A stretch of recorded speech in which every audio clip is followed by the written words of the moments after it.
আমি জানি মা বোনেরা আমার অনেক পছন্দ করে, ভালোবাসে। আমার একটা কথা তারা শোনে। আমি এইটুকু বিশ্বাস রাখি যে এই 16 বছরে আমার আপনাদের সাথে আমার একটা আত্মার সম্পর্ক হয়ে গেছে, বুঝছে না? মানে আমার নামটা শুনলে, আমার কথা জানলে আপনাদের ভালো লাগে, আপনাদেরকে দেখলে আমারও ভালো লাগে, বুঝছেন? আল্লাহ পাক দুনিয়াতে মানুষের বিভিন্ন শ্রেণীতে সৃষ্টি করেছেন, কেউ গরিব, কেউ ধনী। আমি তো এটা জাকাত নিয়ে আসি নাই, আমি তো নিয়ে আসছি আপনার উপহার। জাকাত লেখা নাই তো, আপনারা দিতে আসি আমি উপহার।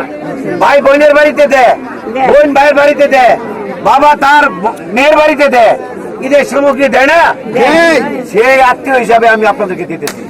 এটা উপহার, জাকাতের মাল না। এটা যে কেউ নিতে পারে। এটা আমি আমার ব্যক্তিগত পক্ষ থেকে ঈদ উপহার, ঈদের শুভেচ্ছা। এখানে ছোট হওয়ার কিছু নাই। এবং এই যে তাড়াতাড়ি ব্যাগের ভিতরে ঢুকে এলা, ব্যাগে ঢোকানোর কিছু নেই। হাতেম কান আমার উপহার দিছে, উপহার। এটা কি জাকাতের মাল না? কেউ বলতে পারবে এটা জাকাত না? তাহলে আপনার লজ্জা কিসের আছে? আমি আপনার দিতেছি উপহার, আপনি লজ্জা পাবেন কেন? এটা তো আপনার আমি ঈদের শুভেচ্ছা জানাচ্ছি। এখন সবার বাড়ি 1450 জন লোকের বাড়িতে আমার পৌঁছে দেওয়া কি সম্ভব? আমি বাড়ি পৌঁছে দিতাম। এই একসাথে করছি, এটাই আমার অপরাধ। এই একটা অপরাধী, আমি অপরাধী। আনালে 1450টা ফ্যামিলির কাছে আমি এই সামগ্রী পৌঁছে দিতাম। আমি একা মানুষ, এটা তো সম্ভব না। আর একটা ওয়ার্ড না তো 9টা ওয়ার্ড।